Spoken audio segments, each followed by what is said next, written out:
Hey everybody, it's a pleasant Monday afternoon. I don't have a lot going on, but I thought I'd do a quick video because I have off today and I'm still waiting on my books before I can discuss my recent novel release in depth. So I'm just gonna talk about something recently that came into my mind. It sort of popped into my mind, and I was thinking about the type 4 and how 4s deal with rejection and how very badly 4s tend to take rejection. And you know, I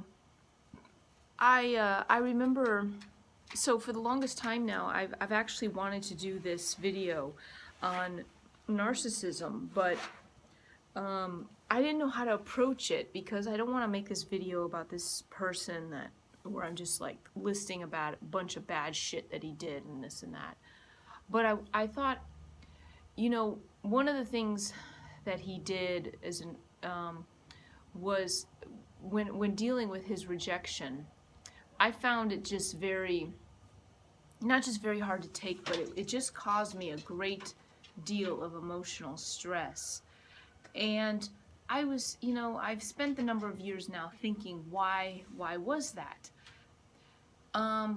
He was somebody who I encountered and online, and he early on was very supportive of my work. Like, he wanted to know everything about me and what I'd written, and and of course, this is over 10 years ago, and I felt, very flattered, and it made me feel special and all that stuff that my type would like. But then as he moved towards devaluation, he no longer cared. He became very apathetic and detached, and I would ask, what is wrong, and he would never tell me, and he'd say, I can't trust you, I can't. And this was like, to me, a lot of rejection. And so I remember what he did as a narcissist was enhance my feelings of defectiveness. And giving an example, so since he had read my books about 10 years or so ago, even more than that, I spent a lot of years sending to literary agents, and I would very often get a slew of rejections, and I would send the stupid ones to him and some other people, just, like, basically it wasn't like a cookie cutter rejection. It was more like you could tell they didn't read the book, and you could tell they were messing things up, and that's a whole separate video. But because he had read a number of my books and he seemed to be supportive of my work, I would send him, I'm like, look at this stupid thing, blah blah blah. So over time, he actually then got to a point where he told me, he said to me, don't send me your rejection letters. I don't want to inherit your burden. And those are the words he said. And these are not the words that a friend would say. This is obviously someone who doesn't have a kind of compassion. I mean, if he didn't want to see it, all he had to say was, hey, don't send him to me. But I remember when he said those words, I don't want to inherit your burden, it really made me feel like shit. And I remember saying, telling him, when you say those things, it makes me feel like I'm a burden to you. But of course, he would never take ownership of that. He'd say, I didn't say you were a burden. I said I didn't want to inherit your burden. So I remember that time in my life, I was not only then dealing with the rejection from the actual agents and establishment, I was dealing with rejection from someone who claimed to be a friend and a supporter of my work, who was no longer interested. I remember he wouldn't read any of my books for about 4.5 years. He said he was too depressed. And then I would ask him, well, what's wrong? What's bothering you? I don't want to talk about it. Well, I don't understand. Why don't you read? I don't get it. I don't want to talk about it. Well, why not? I can't trust you. Well, why can't you trust me? He would never give a reason. And so this was sort of a cyclical thing, and this is what I'm sort of talking about with regards to the behaviors that he was displaying. Was very stonewalling, and it was where he was withholding information from me deliberately because he knew that's what I wanted. And And he was doing that out of a sense of, achieving power and control over the situation.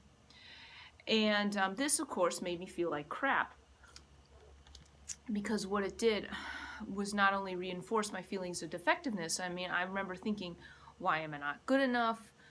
Why, what can I do? Why doesn't he think I'm worthy?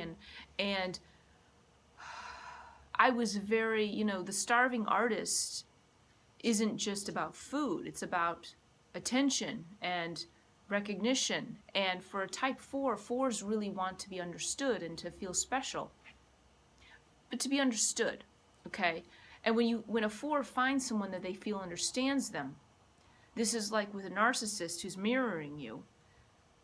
You really start to think that this person gets you, but then you kind of find out, well, no, they don't. They're actually just using you.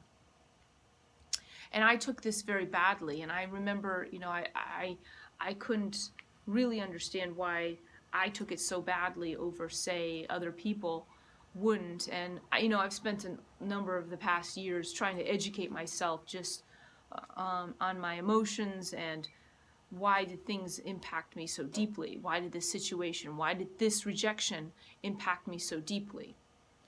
And I think I just had a lot of empathetic feelings and a lot of sensitivity, and that left me as a target for this individual who I believed, targeted me. I think he sought me out because he thought I would have connections into the writing world that would benefit him.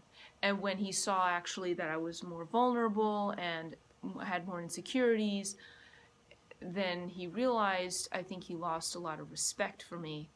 And I was in devaluation. I mean, a narcissist, that's what they do. They will devalue. They will devalue their victims or their targets, however you want to say what they are. But this had a profound sadness. It caused a profound sadness in me due to that feeling of rejection and why am I not good enough?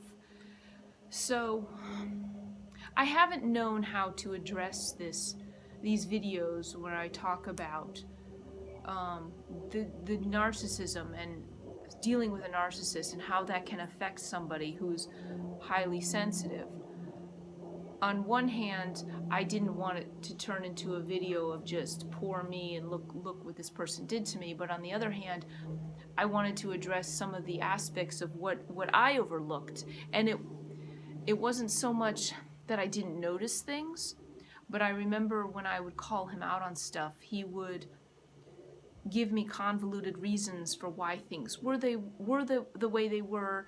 He would give me rationales for sort of like this is dolce, squirrely kind of behavior, and I would listen to him instead of listening to myself and say, what he's doing, just this isn't right. This doesn't make me feel good. Like, why am I associating with someone who tells me, who rejects me like this? And he said, he didn't want to read any of my books this is 4.5 years. I mean, I graduated university in less time than this, but he doesn't even give me a reason. And he says, I can't trust you to give you a reason. Well, if you don't have trust, you have nothing.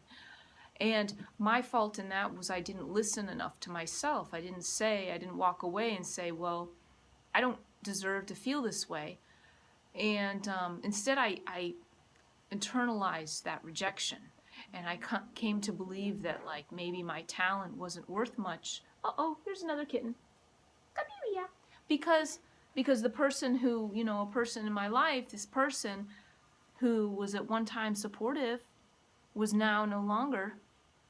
And it caused me a lot of grief in that sense. So I'm probably, like I said, I'm going to do some more videos addressing this topic. It's just hard for me to, I think, focus it because there's so much I could say, and I don't want to turn it into a video of just this happened. But I'm more about my reaction and what I learned from it. That's more of what I wanted to say. But just finishing up quickly. So it's interesting. One of the writers that was an influence on me when I was writing my Japanese trilogy was Kawabata. And talk about a type 4. One of his books is called Beauty and Sadness. And I have all of his books, at least those have been translated into English.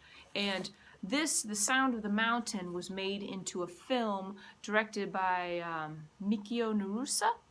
And I watched that about a year ago, and I remember I was like, I really enjoyed watching it. I was pulled back into that time because there was a time where literally I think all I watched for about 4.5 years, 4 years or so, or watched and read was Japanese literature and film. But my favorite Kawabata book is Snow Country, and it's a very slim novel. Those who have read it, my writer friends, they have more reservations with it than I do. I think this is a book that just had a profound effect on me. Do I think it's... I just, for a slim book that just seems to... It's just highly poetic. My novel that I wrote on China that I have not released, it's set during the Communist Revolution, is called Sparrow Country, and there I'm paying homage to Kawabata, Snow Country. But I'll do some more videos in time about other books I read and other writers, and like I said, I've got my my books that I ordered. So I just had those thoughts with regards to the type 4 and rejection, and I think in terms of this narcissist, you know what, one of the sayings I just came up with was like, as simple as it sounds, I said, I just can't forgive sociopathic behavior. And I mean, this individual was just, he was a pathological liar. And I remember he didn't even tell me what his real name was the first 2.5 years I knew him. I mean, he gave me a fucking fake name. And I kind of just, some people might say, well, why didn't you just dump him from your life? And well, everything else up until that point had been decent and good and nothing seemed weird. But I will say, once I learned of his fake name, from that point on, I was in a continual state of devaluation. And instead of me just saying, okay, this guy's fucked up, he's Fruit Loops or whatever the hell his problem is, I sat and said, well, why am I not good enough? And that was the big mistake. And it was my interaction with him that threw me into going to 2. And I talk about that a little bit in some of my other videos about going to 2. And I'm going to talk about this a little bit more. I do want some other people to know about what can outward triggers that can cause you to sort of be thrown to 2, and it's a very unpleasant place to be when you're a 4. Just you're much more in need of this constant external validation and this approval from others, and you become much more concerned with what others think of you. And it's like the 3 wing becomes much more have I done enough? Am I good enough? Am I good enough? It's the negative aspects of both the 2 and the 3 seem to come out. It's really weird.